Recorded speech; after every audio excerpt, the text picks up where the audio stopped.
तो ये electronic device तो इस चैप्टर का नाम है हमारे सिलेबस के अकॉर्डिंग, और इसको हम सेमीकंडक्टर डिवाइस भी कहते हैं, क्योंकि इसके अंदर हम लोग सेमीकंडक्टर जो एक मटेरियल है जो कंडक्टर और इंसुलेटर के बीच में आता है, उससे जो डिवाइस बने हैं हम उनके बारे में बात कर रहे हैं।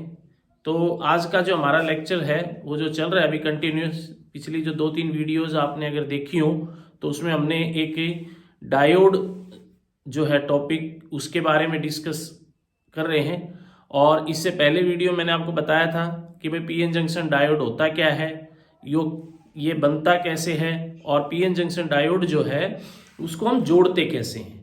आज का जो हमारा टॉपिक रहेगा वो है characteristics of PN junction diode, यानी ये जो डायोड है, ये जो पीएन जंक्शन है, इसके अंदर इसकी कैरेक्टरिस्टिक्स क्या है, यानी आज हम कैरेक्टरिस्टिक्स की बात करेंगे। उससे पहले मैं फिर आपको बताना चाहता हूं कि आपको अगर ये वीडियो देखनी है, इसमें ये जो टॉपिक समझना है, तो उससे पहले आपको पता होना चाहिए कि पीएन जंक्शन होता क्या है, पीएन जंक्शन कैसे बनता है, पीएन जंक्शन के अंदर कैसे डिप्लीशन लेयर बनती है, कैसे उसके अंदर पोटेंशियल बैरियर क्रिएट होता है, कैसे हम एक पीएन जंक्शन डायोड को किसी भी सर्किट के अंदर जोड़ते हैं। अगर इन सब चीजों का आपको पता है तो वेल एंड गुड, अगर नहीं पता तो एक बार हमारी पिछली जो 5th 6th 7th 8th और 9th जो 9 तक जो वीडियो हैं उनको एक बार आप जरूर देखें, ताकि आपको आज का ये जो टॉपिक है वो और भी क्लियर समझ में आ जाए।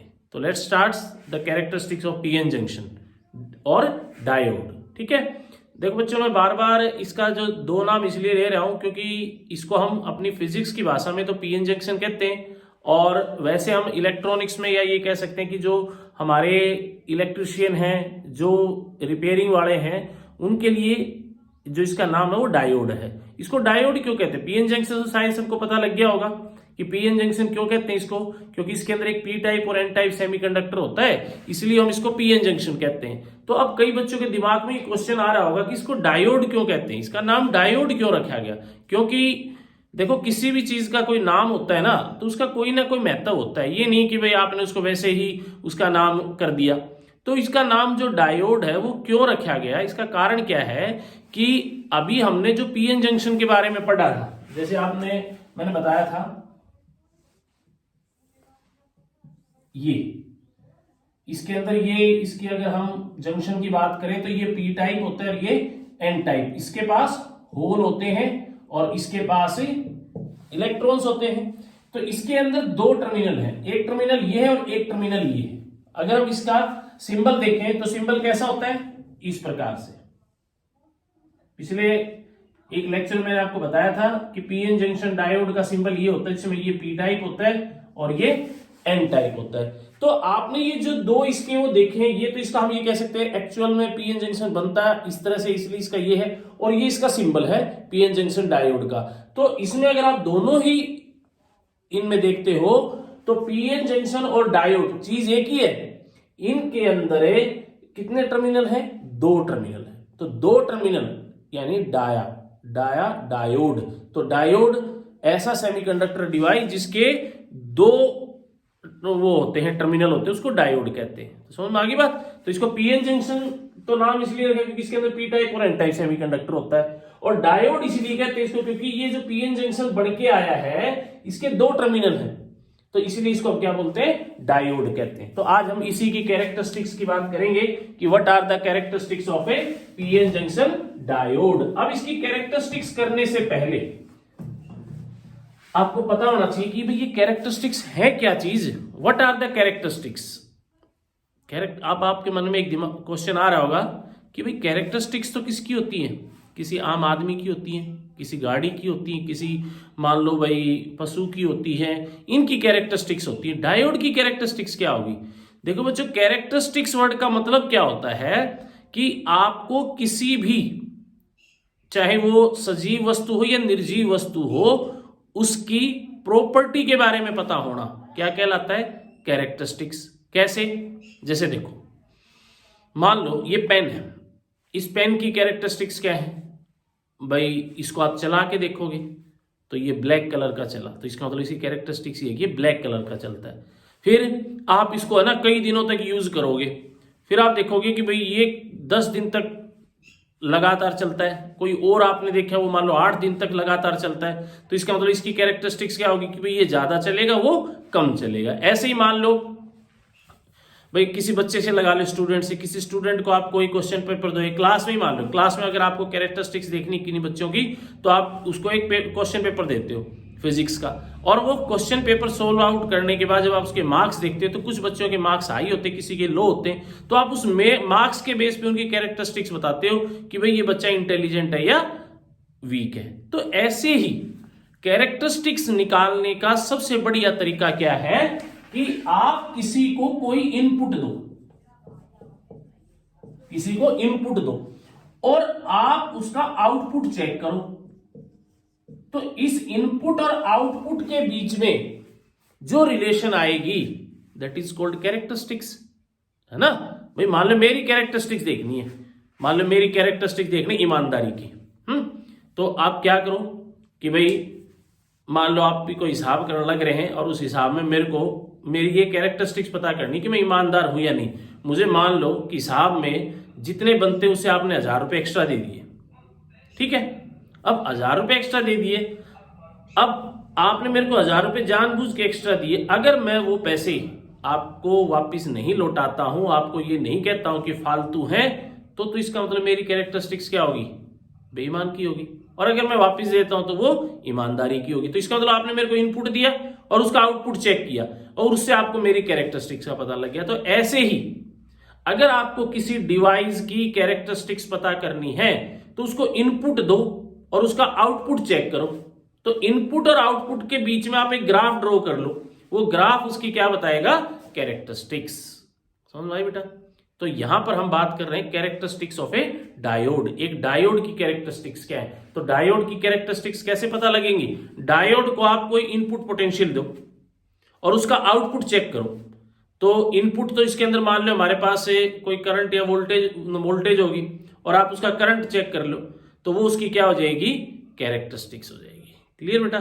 तो कैरेक्टरिस्टिक्स क्या है कि आप उसको इनपुट वोल्टेज दो, आउटपुट करंट चेक करो। क्योंकि देखो डायोड का काम क्या है, करंट को पास करना और रोकना, और किस पे इसका फंक्शन क्या होता है, वोल्टेज। तो आप उसको वोल्टेज दो जो कि एक इनपुट का काम करेगी और उसका करंट चेक करो जो आउटपुट का काम करेगी। तो उस वोल्टेज और करंट के बीच में ग्राफ बना लो, वही ग्राफ उसकी कैरेक्टरिस्टिक्स बता देगा भाई। तो characteristics of a PN junction और डायोड, अगर इसकी डेफिनेशन आती है तो आप क्या लिखोगे, the graph between input voltage and output current of a PN junction or diode is called a characteristics of PN junction diode। समझ में आ गई बात। The graph between, यानी आपको ग्राफ बनाना है, the graph between input voltage, भाई आपने इसको वोल्टेज दिए, input voltage and output current is called a characteristics of a PN junction diode। Clear बेटा। अब देखो भाई एक पीएन जंक्शन डायोड को हमने पिछले लेक्चर में पढ़ा था कि हम तो दो तरीके से जोड़ सकते हैं, फॉरवर्ड और रिवर्स।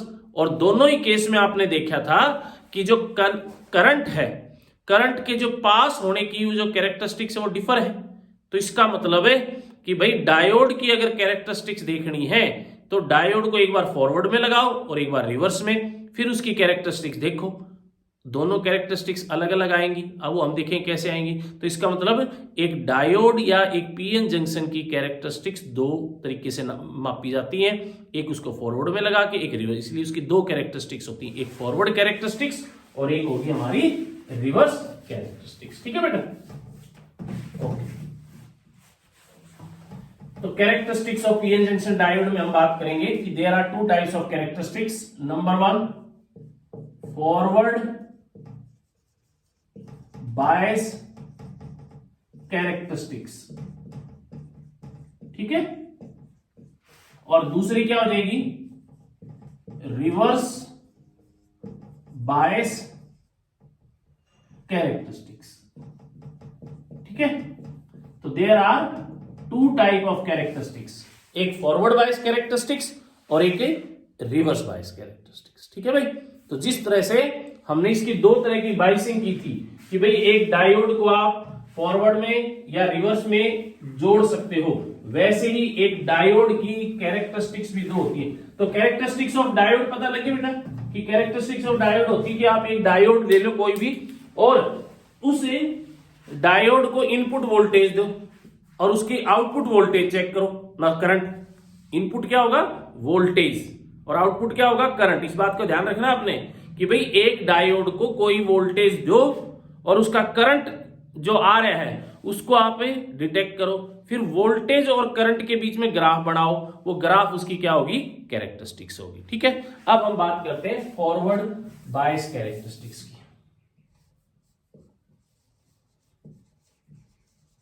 फॉरवर्ड बायस कैरेक्टरिस्टिक्स ये क्या होती है? देखो, फॉरवर्ड बायस का तो आप सबको पता होगा, अगर नहीं पता तो इससे पिछली वीडियो जरूर देखें। मान लो हमारे पास एक डायोड है, ये आप ये भी डायोड बना सकते हो या जो एक और, जैसे मान लो ये पी टाइप हो गया और ये एन टाइप, इसके पास होल है मेजॉरिटी कैरियर्स, इसके पास इलेक्ट्रॉन्स हैं मेजॉरिटी कैरियर्स। ठीक है, अब आपने इस डायोड को फॉरवर्ड बायस में जोड़ना है क्योंकि इसकी कौन सी कैरेक्टरिस्टिक देखनी? फॉरवर्ड की। तो फॉरवर्ड बायस में कैसे जोड़ोगे? एक डायोड के पी को बैटरी के पॉजिटिव से, एन को नेगेटिव से जोड़ दो, तो ये होगी हमारी फॉरवर्ड बायसिंग। मान लो इसकी वोल्टेज है V। अब आपने करना क्या है, इसकी वोल्टेज नापने के लिए इसके पैरेलल में, क्योंकि वोल्टमीटर जो होता है वो पैरेलल में लगता है, वोल्टमीटर लगा दिया, और करंट नापने के लिए इसके बीच में हमने लगा दिया एक माइक्रो एमीटर जो कि इसका करंट मापेगा। तो ये सेटअप आपको तैयार करना पड़ेगा एक डायोड की कैरेक्टरिस्टिक से पता करने के लिए। आप इसको ऐसे भी ड्रॉ कर सकते थे, ये पी टाइप, ये एन टाइप, तो इसकी ये क्या हो जाएगी? फॉरवर्ड बायस के लिए हमने इस तरह से जोड़ दिया, इसके बीच में एक वोल्टमीटर और ये यहां पे हमने माइक्रो मिली एमीटर। ठीक है, तो आप दोनों में से कोई भी डायग्राम ड्रॉ कर सकते हो भाई। ये इसके सिंबल के हैं और ये इसका एक्चुअल में जो पीएन जंक्शन कैसे बनता है उसके हिसाब से, चाहे आप ये डायग्राम करो या चाहे ये डायग्राम। बस मेन चीज जो है इसमें देखने वाली वो ये है कि आपके पास जो पीएन जंक्शन हो फॉरवर्ड बायस में होना चाहिए। और फॉरवर्ड बायस में कैसे होगा? अगर पी को पॉजिटिव से, एन को नेगेटिव से, फिर इसकी वोल्टेज नापने के लिए हम वोल्टमीटर लगाएंगे। वोल्टमीटर आप लोगों को पता है, सेकंड यूनिट में किया होगा कि एक वोल्टमीटर हमेशा पैरेलल में जुड़ता है, और एक मिली एमीटर लगाएंगे इसके सीरीज में। ठीक है, तो ये हमारे पास वो सेटअप आ गया जो हमें एक पीएन जंक्शन डायोड की कैरेक्टरिस्टिक्स बताएगा। अब फॉरवर्ड बायस कैरेक्टरिस्टिक्स की डेफिनेशन क्या होगी? तो फॉरवर्ड बायस कैरेक्टरिस्टिक्स क्या होगी डेफिनेशन कि द ग्राफ बिटवीन, वही ग्राफ बढ़ना, the graph between input voltage. ये देखो, ये जो बैटरी है ना, ये वेरिएबल है।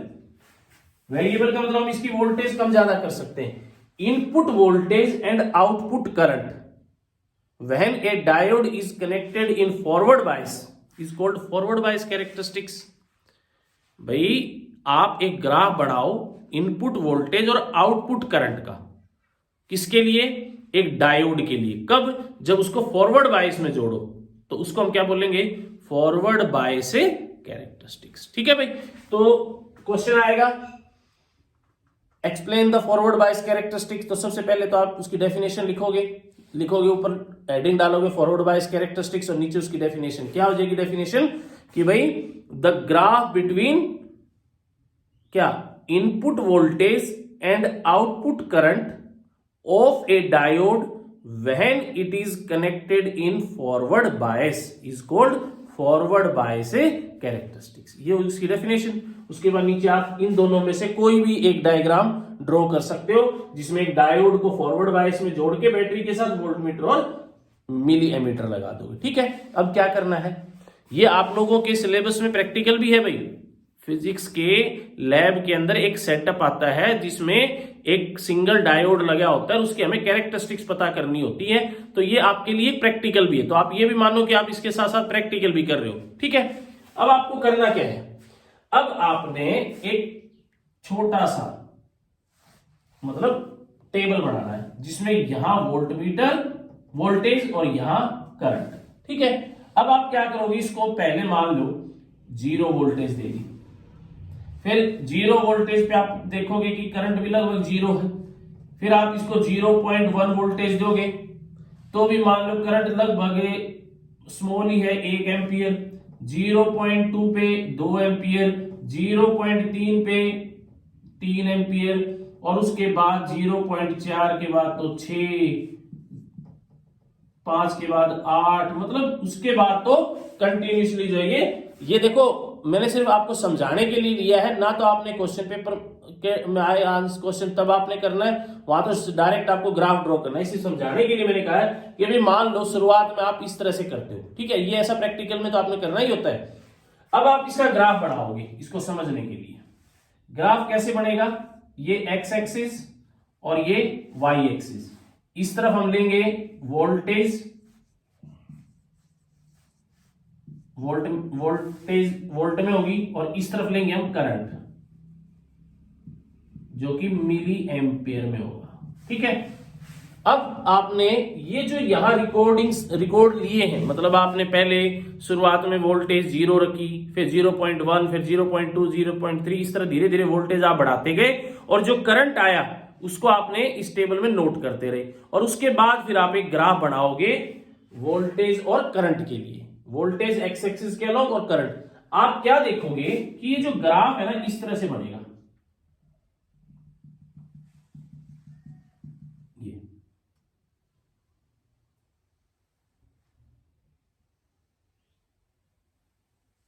ये ग्राफ बनेगा। इस ग्राफ में आप देखोगे कि जब वोल्टेज 0 है तो करंट लगभग 0, फिर वोल्टेज मान लो 0.1 होगी, फिर वोल्टेज होगी 0.2, और जैसे ये वोल्टेज 0.3 आती है, जैसे ही वोल्टेज 0.3 आती है, आप देखोगे एकदम से ग्राफ जो है वो इंक्रीज हो गया है, यानी कि 0.3 के बाद वोल्टेज और करंट एक दूसरे के डायरेक्टली प्रोपोर्शनल हो गए। यानी 0.3 से पहले तो आप वोल्टेज बढ़ाते जा रहे थे और करंट थोड़ा थोड़ा बढ़ता जा रहा था, लेकिन जैसे ही 0.3 पे आए उसके बाद देखो 0.3 मैंने सिर्फ आपको वैसे समझाने के लिए लिया है। ये वोल्टेज अलग अलग डायोड के लिए अलग अलग हो सकती है, ठीक है। मतलब होता क्या है कि शुरुआत में जब वोल्टेज बहुत कम होती है ना तो करंट भी बहुत ही कम होता है। जैसे जैसे वोल्टेज बढ़ती रहती है, एक वोल्टेज ऐसी आती है कि उसके बाद तो वोल्टेज थोड़ी सी बढ़ती है और करंट एकदम से इंक्रीज होना शुरू हो जाता है। यानी कि ये जो आप ग्राफ देख रहे हो, इस ग्राफ का ये जो पॉइंट है, इस पॉइंट से पहले तो वोल्टेज जितनी आप बढ़ा रहे हो उसके कंपैरिजन में करंट बहुत ही कम बढ़ता जा रहा है, लेकिन 0.3 जो हमने मानना है कोई भी मान लो वोल्टेज, इसके बाद तो एकदम से करंट बढ़ना शुरू हो गया।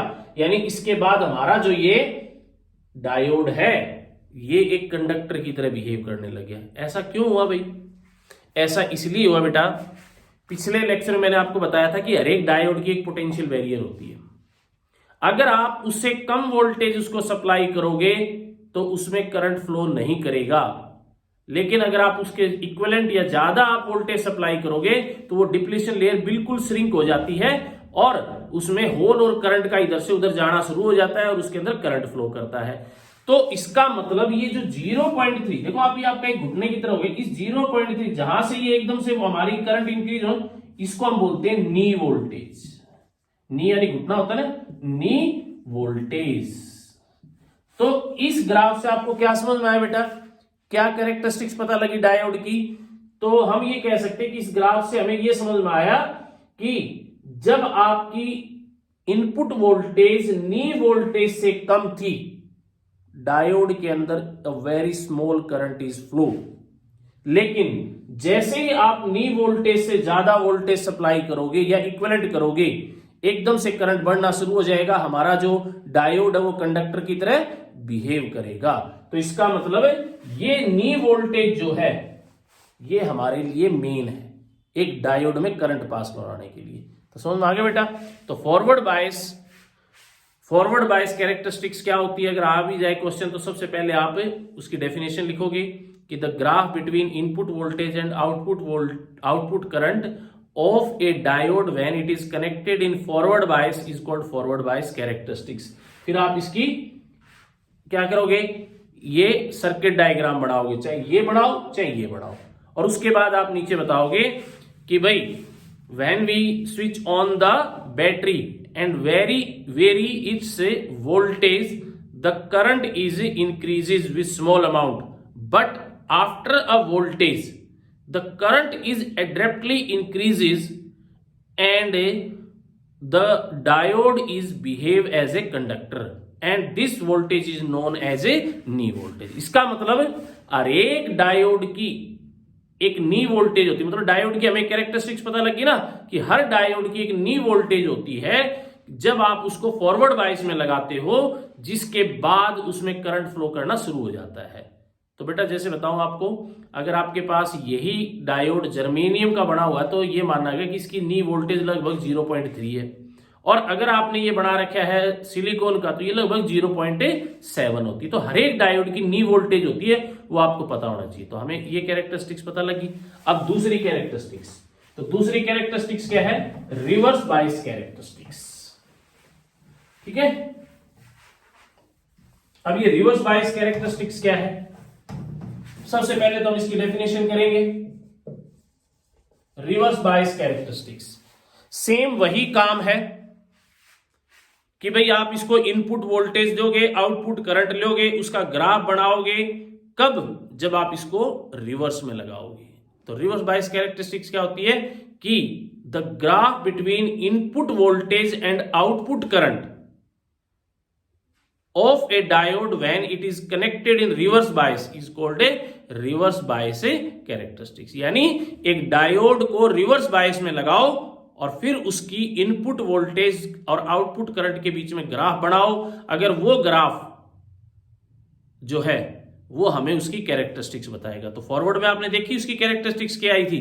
जब आपने फॉरवर्ड बायस में उसका ग्राफ बनाया तो ग्राफ जो है एक वोल्टेज तक तो धीरे धीरे करंट को इंक्रीज करते हुए दिखा रहा है, लेकिन एक वोल्टेज के बाद एकदम से करंट इंक्रीज होना शुरू हो जाता है, मतलब कंटिन्यूअसली उसमें करंट फ्लो करना शुरू कर देता है और वो एक कंडक्टर की तरह बिहेव करता है। और उस वोल्टेज का नाम क्या रखेगा? नी वोल्टेज। नी क्यों कहते हैं? घुटना। अपना घुटना जो है ना, आपने देखा वहीं ग्राफ बैंड हुआ था, तो बैंड वाली जगह घुटना कहते हैं, तो इसलिए नी वोल्टेज कहते हैं। क्लियर? अब बात आ गई रिवर्स बायस। तो रिवर्स की डेफिनेशन पता लगी। अब आपने करना क्या है कि एक डायोड लेना है। ये डायोड है। अब डायोड का आप कोई भी सर्किट डायग्राम बना सकते हो, चाहे वो बनाओ। ये इसको आपने पहले क्या करना है? रिवर्स में। तो रिवर्स में कैसे होगा? पी को नेगेटिव से और इसको पॉजिटिव से। हो गया ये। इसके साथ एक वोल्टमीटर लगाओगे वोल्टेज नापने के लिए, और यहां लगाओगे एक माइक्रो एमीटर इसका करंट नापने के लिए। माइक्रो क्यों यूज किया? क्योंकि बहुत ही कम करंट फ्लो होने वाला है इसके अंदर, और ये एक वेरिएबल बैटरी है। ठीक है, ये हमारे पास क्या आ गया? इसका सेटअप हो गया, वो सर्किट डायग्राम हो गया जो हमें एक डायोड की रिवर्स बायस कैरेक्टरिस्टिक्स बताएगा। ठीक है, अब इसकी भी कैरेक्टरिस्टिक्स में क्या करना है? इसको कोई वोल्टेज देंगे और वोल्टेज देके फिर इसका करंट नोट करेंगे और फिर उसका ग्राफ बनाएंगे। इसका ग्राफ कैसे आएगा बेटा? देखो, अब यहाँ पे रिवर्स कैरेक्टरिस्टिक वोल्टेज है, रिवर्स ही करंट है, तो हम क्या करते हैं? इस तरफ हमारी वोल्टेज होती है, ऊपर करंट होता है, तो इस तरफ तो पॉजिटिव होती है, तो इस तरफ होगी हमारी नेगेटिव वोल्टेज। ऊपर पॉजिटिव करंट होता है तो नीचे की तरफ क्या होगा? Negative current. स्टार्टिंग में 0।